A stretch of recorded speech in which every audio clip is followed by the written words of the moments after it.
Hello, everyone. I hope you are all doing fabulous, thriving. And today, in lieu of this new Monstera leaf that is absolutely stunning, which I will show you in just a moment, I just wanted to go over some tips, tricks, and things you should know about your Monstera deliciosa and or Monstera borsigiana and how to tell the difference. First of all, say hello to Lola. Lola, say hello. Yes. Okay, so here's my Monstera deliciosa. It is humongous. I mean, I love this plant so much. So first I want to talk about fenestrations, what they are, how to get fenestrations, their evolutionary purpose, or so we think. And then I want to go into the difference between a Monstera deliciosa and a Monstera borsigiana and how to tell the difference between the two. Not that it really matters, but it's kind of a fun fact. And just some basic care tips as well. So obviously Monstera deliciosa here. So we'll first take a look at this newest leaf here that's coming out, which is just so beautiful. Oh my God, gorgeous. Okay, so let's talk about fenestrations, right? Fenestrations are those holes within the leaves, and there's actually a few different classifications of those fenestrations.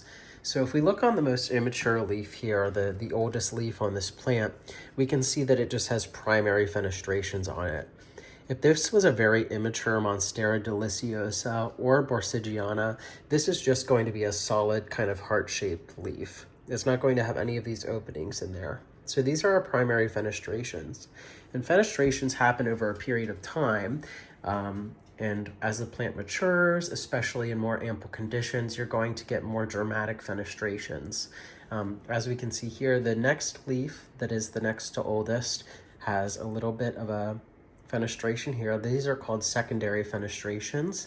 And as the plant gets older, we can see that it gets a few more and a few more fenestrations and a few more. And then eventually you're going to start to get a very kind of like Swiss cheese pattern. We can see that we have a lot of smaller holes here running along the inside of the plant. And then eventually, as it gets older and older, these holes become much more dramatic, especially if it is in ample conditions.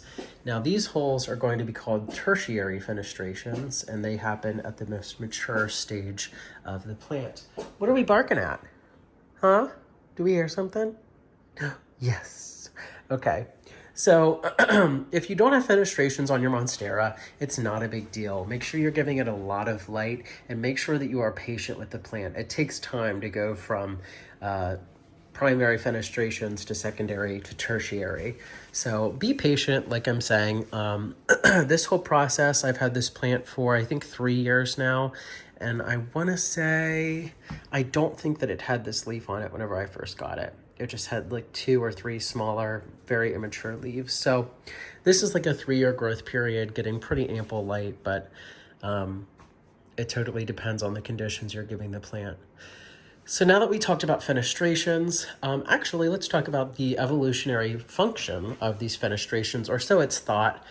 It's thought that as the plant matured in its native environment and as it kind of grew up trees, because Monstera are typically seen as climbers in their native environments, climbing up trees and things like that, it's thought that these fenestrations develop on the more mature leaves to allow sunlight from the canopy to reach the, excuse me, to reach the kind of understory of the forest.